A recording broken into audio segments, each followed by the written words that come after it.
Hello everybody, thanks for coming along. My name's Ken Ross, I'm the chair of the Film Tommy Sheridan campaign, and I'm a friend of Tommy's and his family. Today's been a quite significant day for Tommy, and we felt it was important that in light of events elsewhere that he made a statement to the press. So, but first, before he does that, his solicitor wants to say a few words as well. So, go. I wanted to say that physical shackles being removed from Tommy Sheridan today, and hopefully that will accompany the removal of a few mental shackles, or what William Blake called mind-forged manacles, from the press and public perception of what this case has really been all about. We're prevented from saying very much for very good and very proper reasons. But it's entirely clear at this stage that there was a wide-ranging and extensive criminal conspiracy against Tommy Sheridan and against others connected with his civil and criminal cases. We have very strong grounds of appeal, which we will be lodging in fully detailed nature in due course. Because of the very proper restrictions that I've referred to, I can't say any more than that at this point, and I can't answer any questions. But Tommy's going to say a few words. I believe that he will answer questions. Obviously, I know that you'll all bear in mind the restrictions that I've referred to and that are on Tommy in that. Hi folks, can I just thank Kenny and all of those involved in the Defend Tommy Sheridan campaign who've done an excellent job over this last year or so in maintaining the profile of the campaign, maintaining in the public's mind the fact that there was a miscarriage of justice in relation to my 2010 trial, a fact which will become a reality in the course of the next 3 to 6 months.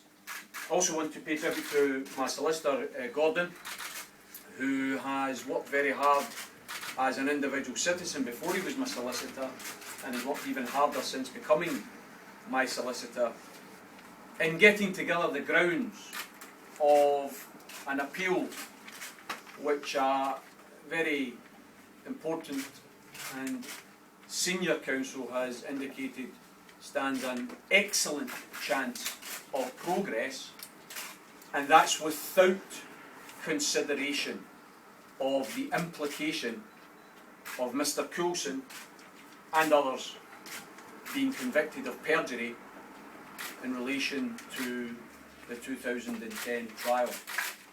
6 months ago I stood in my garden. Today I'm standing in the office of my solicitor, because I do want to shift things away from my home. It was acceptable at that time, given I was returning to my home, that each of you were invited to come along. The fact that I'm here now, I hope, serves as a reminder that my home is what I share with my wife and my daughter, and that you will remember that and keep that in your minds in relation to other future engagements or future contact with me. It's my fault in the past, but it won't be my fault in the future. 6 months ago I said in my garden that I would return to the High Court in Glasgow, but not as the accused, but as the accuser.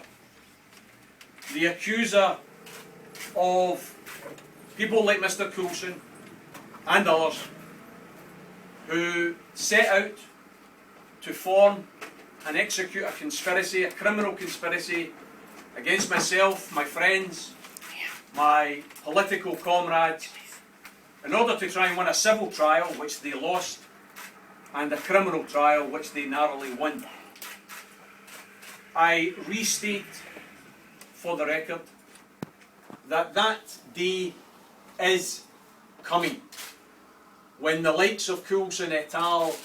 Will have to stand and answer for the lies and damned lies that they told in relation, that may be our senior counsel telling us we went too far already in relation to what we're saying. They will be, I hope that doesn't cause too much loss of business for Gordon. They will be in Glasgow High Court and they will have to answer for what they have done. And I do have to say that they'll answer for the lies they told at my criminal case and they'll answer for the lies that they told at my civil case. However, the real shame is the way they abused the powerless, the way they abused victims of crime, the way they try to pretend to be campaigners and crusaders against crime when it turns out that they're actually one of the biggest criminal gangs that Britain has ever known. That's the hypocrisy that Mr. Coulson and Ms. Brooks are responsible for, and hopefully in the coming months the whole of Britain and indeed the whole of the world will see them for what they are, complete and utter liars. I am confident that in the course of the next 6, perhaps 9 months, but no more than that, that I will stand before you in another press conference, not as a convicted perjurer, but as an innocent man, because I'm confident that the conviction will be quashed and the Court of Appeal will have to accept that I was a victim of a miscarriage of justice, that the jury in 2010 were deliberately and cynically misled by the evidence, particularly of the News International executives, but also misled because they weren't given access to all of the evidence which was available but was not disclosed. And as Gordon says, there will be more of that to come in the course of the next few months. I don't want to say much more, folks. Some of you may have some questions and I'll try and answer the ones that I can answer. I think most of you probably want a wee picture of this. Called a tag. It used to be around my ankle. I've now been told I can keep it as a wee souvenir. So if you want a wee picture, then you can take that just now. The cameras, please. Actually, towards the cameras. Towards the camera. How's that? Get it higher if you can. Just higher still again, Tommy. Leave it over there. Just a little boost for size here. Look over here, just can you hear please? Just can you please, Tommy? Thank you. And Tommy, to this camera here, just, Once we do this, if there's questions, we'll yeah, take can you come forward and hold it close to your face? That's it. And just look at me, some. Tommy. To make off. Yeah, hold it. Tip jeans. Yeah. That's sense of space game, try to help them, Tommy. Very keen. Thanks. Tommy, just back to me for 1 second. Thank you. And just have a little bit as well, just on your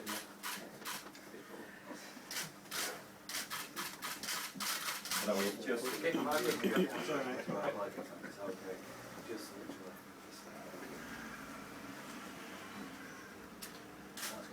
Okay.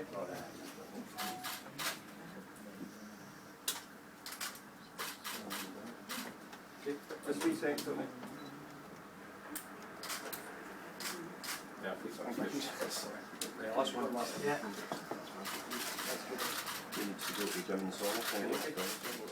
Sorry, did anybody want to ask any questions? Tommy, can I just ask where you're going to keep your bracelet? Somewhere in the house. I don't know yet where.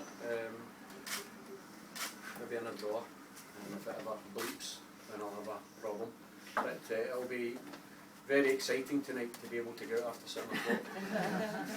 First time for 6 months. What are you doing Any tonight, plans? Tommy? I've got no excuse not to take the binge which is a problem. But hey, every shackle being unshackled has got good sides and bad sides. So plans are to go on holiday.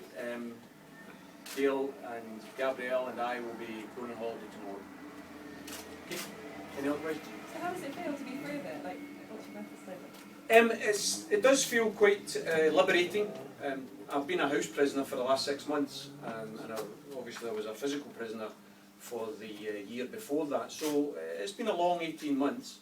I have said before that if someone had offered me a contract which was, Tommy, you'll do 18 months in prison, and in return we will close down News of the World and put News International on trial, would I have signed it? And I'll tell you what, would have given it a lot of consideration, because I may have been a bit of a casualty, a collateral casualty, as I think the boffins at NATO call it, in relation to this war. But I think it has, in the end, been worth it to expose newsgroup newspapers for what they were doing. So can we expect to see you getting more involved in the independence campaign? Yes, I look very much forward to getting more involved in Solidarity. Myself and Rosemary are the co-conveners. Rosemary Byrne, who's here today, are the co-conveners, and obviously things have been very difficult politically in relation to the restrictions I've been under. I couldn't attend any meetings for a start if they didn't finish until after 7 o'clock. So yes, we'll be getting much more involved after I come back from my holiday, and one of the major campaigns that we'll be getting involved in is the Yes campaign, because we believe that Scotland should be an independent country, but not just an independent country. I don't believe in independence that changes nothing, which I think the SNP are in danger of trying to sell people. You know, vote for independence, nothing will change. Well, I don't think that's an attractive policy. I think it has to be vote for independence so that we can have better pensions, so we can have better benefits, so that we can have a non-nuclear Scotland, a Scotland that believes in justice and equality, a socialist Scotland. Any plans to seek political office again, Tommy? Well, the next elections won't be for, I think, about 4 years, so there's a while to contemplate that. I'll certainly not write myself off just yet. I know I've got a lot of grey hair, but I'm not as old as some of those that are still serving in political office, so I think there might be a few years left in me yet. Can I ask whereabouts you were on holiday? No. Who's the chap on your t-shirt, Tommy? John McLean, my political inspiration, someone whom I wish was mandatory reading in Scottish schools, because he was the original peace campaigner in relation to his stance against the First World War, for which he was absolutely lambasted for, but was proven to be right, and one of Scotland's greatest ever socialists. And it's people like him that inspire you when you are lonely and when you're down, and you think what guys like him went through in their lives. Everybody happy? Relatively? Thanks a lot, folks. All the best. Thanks, Tommy. Good luck.